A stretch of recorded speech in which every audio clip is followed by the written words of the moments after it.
Co-powered by Techno. Nagpur जिल्ह्यातील काटोल विधानसभा मतदारसंघ हा माजी गृहमंत्री अनिल देशमुख यांचा मतदारसंघ आहे। परंतु या मतदारसंघात महाराष्ट्र युवक काँग्रेसचे महासचिव यज्ञवल्क श्रीकांत चिचकार तयारीला लागलेले आहे आणि ते निवडणूक लढण्यावर ठाम आहे। गणित असं आहे की महाविकास आघाडीचे दोन पक्ष, एक अनिल देशमुख तिथनं आमदार आहेत, मोठे नेते आहेत, तुम्ही तयारी करताय, हा तिढा कसा सुटणार आणि खरंच तुम्ही तयारी सुरू केली का? मी मागच्या 3 वर्षापासून तयारी करतो आहे। मागच्या 3 वर्षापासून मी पूर्ण मतदारसंघ फिरलो, प्रत्येक गावात गेलो, लोकांच्या भेटी घेतल्या आणि त्याच्या आधी पण आमचे कामं चालूच होते। तर आणि जसं तुम्ही म्हटलं महाविकास आघाडीचं, तर यावेळेस जी मला माहिती आली आहे ही सीट काँग्रेस पक्षाला सुटते। कशी सुटणार? अनिल देशमुख इतके दिग्गज नेते आहेत। माझ्याकडे जी माहिती आली आहे लेटेस्ट आतली की ही सीट काँग्रेस पक्षाला सुटते। अनिल देशमुख तिथे आमदार असतानाही युवक काँग्रेसनं तिथे तयारी करणं धाडसाचं वाटलं नाही तुम्हाला? आता जेव्हा मी तिथे फिरलो सगळीकडे, तर मी पाहिलं की भरपूर गोष्टी आहेत तिथे ज्या करता येतात। त्याच्यामुळे आपण निर्णय घेतला की तयारी करायची। आम्ही त्या मातीतले लोक, आमचं मूळ गाव आजनगाव आहे, बाबांची जन्मभूमी कर्मभूमी हा क्षेत्र आहे।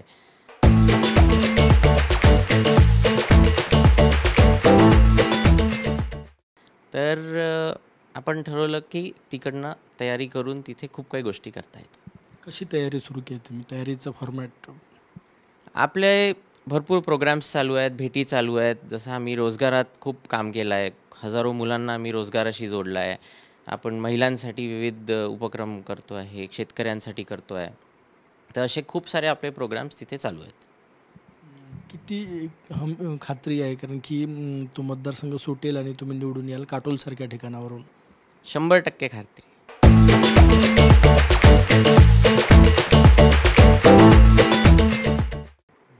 तिथला जो सपोर्ट येतो आहे, आता जर तुम्ही पण तिथे कधी आले, कधी फिरले, तर तुम्हाला पण जाणवेल की खूप लोक जुडतात आहेत, आपल्याला खूप सपोर्ट येतो आहे आणि ती हिंमत आपल्याला त्या सपोर्टनी, त्या हिमतीने आपण पुढे चाललो आहे। तुम्ही म्हणताय की आतली माहिती आहे की ती तिकीट काँग्रेसला सुटणार, मग अनिल देशमुख कुठनं लढणार?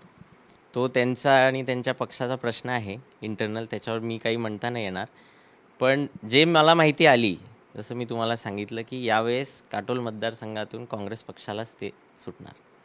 हायपोथेटिकल प्रश्न आहेत, पण तरीही विचारतो की समजा ती तिकीट मिळाली नाही तर यज्ञवल्क महाविकास आघाडीचा धर्म म्हणून अनिल देशमुखांचं काम करणार आहे की आपला वेगळा झेंडा हातात घेणार? तिकीट 100% मिळत आहे आणि तुम्ही जसं म्हटलं, समजा जर नाही सुटली काँग्रेस पक्षाला सीट, तर आपण तेव्हा परत भेटू।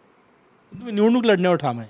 निवडणूक लढणार आहे आणि तिकीट 100% मिळत आहे। अशी माहिती आहे की अजितदादा गट तुमच्या संपर्कात आहे, किती तथ्य आहे त्यात? आता गोष्टी चालत राहतात सगळीकडे, कोणी काही म्हणतं, कोणी काही म्हणतं, पण आपण काँग्रेस पक्षाला तिकीट मागितलं आहे। श्रीकांत चिचकार मोठं नाव महाराष्ट्रातल्या राजकारणातलं, त्यांचे तुम्ही चिरंजीव आहात आणि तयारी करता, पहिल्यांदाच निवडणुकीची तयारी करतायत, काय वाटतं वातावरण वडिलांच्या नावाचा फायदा होतो? प्रेम खूप मिळत आहे त्यांना, चाहणारा जो वर्ग आहे पूर्ण, त्यांचं खूप प्रेम आपुलकीने भेटतात, मार्गदर्शन करतात, सांगतात गोष्टी, चर्चा करतात। तर तो पण फार आनंद होतो की बाबांचे सगळे जुने जे सहकारी आहेत ते जुडले, सगळे सोबत काम करतात आहेत आणि अजून नवीन पण लोक जे प्रेम देतात आहेत, त्याचा फार आनंद आहे आम्हाला। शेवटचे 2 प्रश्न, फक्त तयारी की निवडणूक लढणार कुठल्याही कंडिशनमध्ये, किती ताकदीने लढणार? जसं मी सांगितलं 100% तिकीट मिळतं आहे आणि पूर्ण ताकदीने इलेक्शन लढणार काटोल मतदारसंघात। पुढे कुठला पक्ष तुम्ही डोळ्यासमोर ठेवला की याच्या विरोधात लढायचं आहे आपल्याला? आता तिथे विरोधी पक्ष कुठला येतो ते आपण सांगता नाही येणार, पण आपण तयारी पूर्ण करतो आहे। सलील देशमुखही तयारीत आहे तिथनं? ते आता त्यांचा इंटरनल प्रश्न आहे, कोण कुठे काय करताय। मी स्वतः तिथून तयारी करतो आहे। पक्षाकडे काटोल मागितलं तुम्ही मतदारसंघ? हो। कोणाशी बोलले? सगळ्या पक्षश्रेष्ठींशी, नाना वडेट्टीवार, सगळ्यांशी। नाना पटोले यांच्याशी भेट झाली? सगळ्यांशी झाली। सगळ्यात महत्त्वाचं म्हणजे अनिल देशमुख हे मोठे नेते शरद पवार गटाचे आणि त्यांच्या मतदारसंघात युवक काँग्रेसचा एक नेता 3 वर्षापासून तयारी करतो आहे आणि तो ठाम आहे की आपल्याला निवडणूक लढायची आहे। हा तिढा कसा सुटणार हा सगळ्यात मोठा प्रश्न आहे। कॅमेरामॅन सचिन सयामसह गजानन माटे, TV9 Marathi, Nagpur. Co-powered by Techno.